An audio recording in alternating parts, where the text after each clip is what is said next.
دا اوس په بنو کې ډیر بد حال دی عزیزان.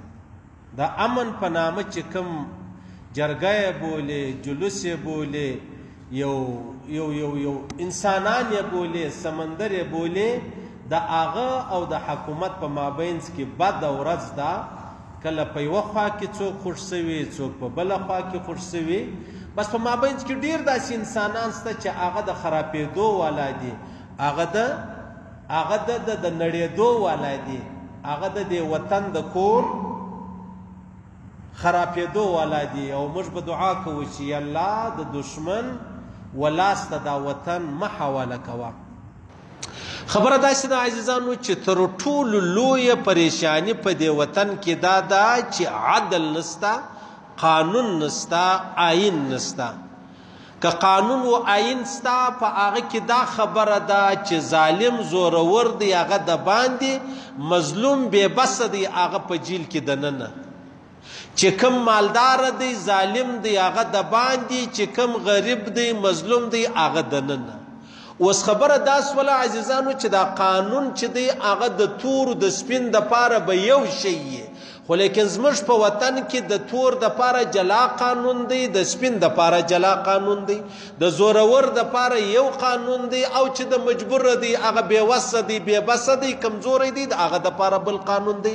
چې کله په هر کور کې، په هر وطن کې، په هر محله کې، په هر صوبه کې، په هر ولایت کې، په هر ښار کې داسې خبره رااله، هغه ښار به تباه کېږي، هغه وطن به تباه کېږي، هغه کلی به تباه کېږي، هغه کور به تباه کېږي. چې د سپین د پاره یو قانون دی، د تور د پاره بل قانون دی، د زورور د پاره یو قانون دی، او د هغه رقم د کمزوري د پاره بل قانون دی، نو هغه کور بیا ډیر ټیم نه وي.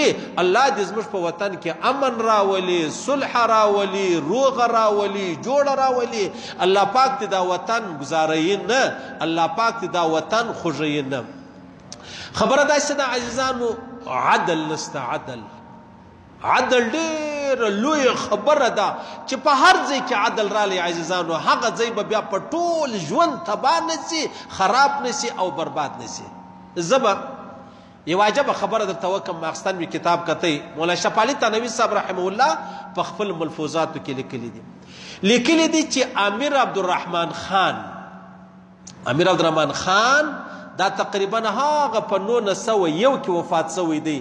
د امیر حبیب الله خان بابا د غازی امان الله خان نیکه دی، په خپل د محمد افضل خان زوی دی. محمد افضل خان د دوست محمد خان زوی دی، دا زموږ ملګری دی، درانی دی، هغه په د تاریخ ډیر پوه دی، خبر دی. نو دا هغسې مې دا خبرې اورېدلې دي، څه په کتاب کې لیدلي. نو امیر عبدالرحمن خان چې دی والی و د کابل، یعنی بادشاه راواخله. نو تنوي صاحب فرمایي په خپل ملفوظاتو کې چې د کوروالا څخه مړی وصولو، د کوروالا څخه مړی وصولو. مړی چې وصولو نو بیا هغه کورنۍ راله و امیر ته کښېنسته، امیر عبدالرحمن خان ته چې داسې دا زموږ سړی مې را مړ کوي، زموږ سړی مړ سو، موږ د دې انصاف غواړو، موږ د دې بدله غواړو، دا زموږ سره ظلم وصولو. امیر عبدالرحمن خان حیران سولو چې و څه کول پکار دي. نو بیا قرار مطلب خبره چې د هغه و شریعت ته وسپارله. دا څوک وایي؟ دا تنوي صاحب وایي. تنوي صاحب هغه 80 کاله مخکې وفات شوی دی. خبره چې و شریعت ته و قاضي ته و جج ته وسپارل سوله، نو اوس جج و قاضي چې دی هغه خط ولیکي چې دا خو د بادشاهانو کورنۍ ده، د شاهانو کورنۍ ده، موږ نه دننه ورتللی سو، نه ګرفتاري کولی سو، نه څوک نیولی سو، نه چاته څه ویلی سو. امیر عبدالرحمن خان و جج ته ولیکل و بیا فوجانو ته ولیکل چې بالکل د جج ملګرتیا وکړي، چې څنګه د نور جهان، د نور ولس، د نور عوامو سره کیږي، زما سره دې هغه رقم وسي. اخر بیا مطلب هغه قاضي چې دی هغه کوم امر کړی و چې موږ ګرفتاري کوو، خپل موجانه د ځانه سره کړلو، قرار یې د امیر عبدالرحمن خان کوروالا چې دغه ګرفتاره کړله. چې ګرفتاره کړله اوس کیس شروع سولو. کیس چې شروع سولو، مړی پر دې ښځه باندې واوښتی، تاوان سو چې دا مړی چې دی هغه تا کړی دی. اوس به څه کېږي؟ اوس د امیر عبدالرحمن خان زوی رالی و خپل پلار ته ویلی چې بابا خبره خو مور ته ودرېدله، و ادې ته ودرېدله، مور مړی کړی دی، نو څه به کوو او څه کول پکار دي؟ پلار ورته ویلی چې بس چې شریعت څه وویلی زه اماده یم هغه خبرو ته، چې قرآن څه وایي، شریعت څه وایي، قانون څه وایي، زه بله خبره په هغه کې نه کوم. هغه ورته ویلې بابا نو اوس پر مور باندې دا د قتل چې دی هغه ثابت سلو، نو معلومه خبره ده په شریعت کې خو د هغه خبره ده چې هغه به بیا قصاصیږي، هغه به بیا وژل کېږي د هغه په بدله کې. ده ورته ویلې امیر عبدالرحمن خان ورته ویلې ول زویه تاسو خو د خپلې هغه سپین سرې مور ډېر خیال ساتئ، ډېر فکر یې کوئ. ستاسو ادې ده زما کوروالا ده، دا تنوي صاحب رحمه الله لیکلي دي، ستاسو ادې زما کوروالا، تاسو پر دا خپل سپین سرې ادې دومره مهربانه یاست، نو پر ما ولې مهرباني نه کوئ چې زه ستاسو بابا یم؟ ټیک دی زه به نن راولاړ سم دا خپله کوروالا به خلاصه کړم چې زه باچا یم، د قیامت په ورځ د الله په دربار کې د حشرګاه پر میدان به زه ولاړ یم، نو الله خو له ما پوښتنه کوي نو ستاسو دا پر ما ربلیږي چې الله ما جهنم له راواستوي؟ ولیا نه مې ربلیږي. ول تاسو دا خبره برداشتوئ چې د قیامت په ورځ د الله په دربار کې زه رسوا سم، زه شرمنده سم؟ ولیا. ول تاسو داسې کولی شئ چې د قیامت په ورځ د الله په دربار کې جهنم له راواستول سم؟ ولیا. ول نو چې دا نسئ کولی نو بیا دا د مور خبره دونه نه ده، پروا نه لري، پروا نه لري.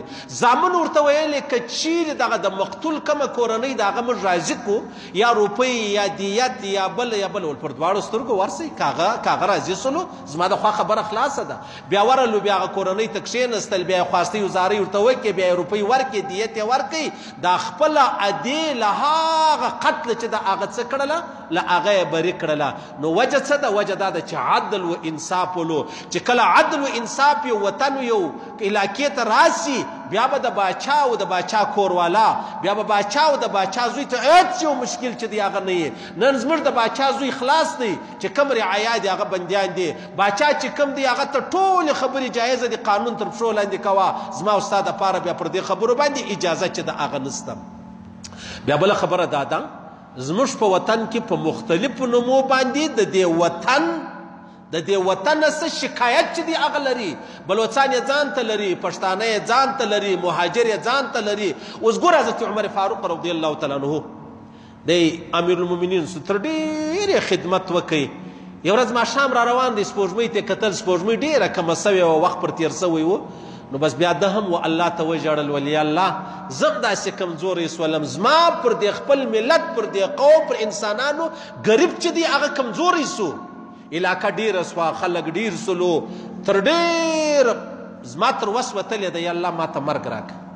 حضرت عمر فاروق مرګ وغوښتی، ولی الله زما غریب کمزوری سلو، زه نه سوم کولی چې زه دا اوس انسانان چې دی هغه یا مطلب قانون و عدل و انصاف و خبرې زما تر وس وتلې ده، یا الله زما تر وس وتلې ده. نو دلتم خبره دا ده چې دا رقم لا قانونیت راسي، آئین د مابین ځه ووځي، بیا به پریشانۍ چې د هغه جوړېږي. ها که د امیر عبدالرحمن خان په شان ما او تا عدل و انصاف وکړو، بیا به زما او ستا کور نه خرابېږي، بیا به الله پاک د یو خوا نه یو خوا څخه زما او ستا املا چې د هغه تړي او زما او ستا حفاظت و مدد و نصرت چې د هغه به کوي. خو خیر خبره دا دغه د دې وطن پر حال به درته ووایم، یا به د دې بنو د پښتنو پر حال درته ووایم، یا د ټولو پاکستانیانو پر حال به درته ووایم، د ټولو مسلمانانو پر حال به درته ووایم. غني خان یو شعر لیکلی دی، وایي ای چې ستا د سوي زړه نه د غمونو وینې څاڅي، ای چې ستا د سوي زړه نه د غمونو وینې څاڅکي، زه دا اور وژلی نسم، زه دا غم خپلولی نسم، زه دا اور وژلی نسم، زه دا غم خپلولی نسم، ستا افسوس ته کتی نشم، ستا ارمان ته کتی نشم، ګوره څه وکړم جانانه ستا جهان ته کتی نسم، ګوره څه وکړم جانانه ستا جهان ته کتی نسم. بس زه به هم د هغه خبره وکړم د وطن په حواله، د ملت په حواله، د پښتنو په حواله، د بنو په حواله، زموږ د ټولو پاکستانیانو په حواله. بس ګوره څه وکړم جانانه ستا جهان ته کتی نسم. زه دا اور وژلی نسم، زه دا اور وژلی نسم، زه دا غم خپلولی نسم. دا څوک وایي؟ دا غني خان وایي. الله دې زموږ پر وطن ورحمیږي، الله دې عفو راته وکړي، الله دې زموږ په وطن کې چې کومې لارې چپه روانې دي هغه دې الله رسته کړي.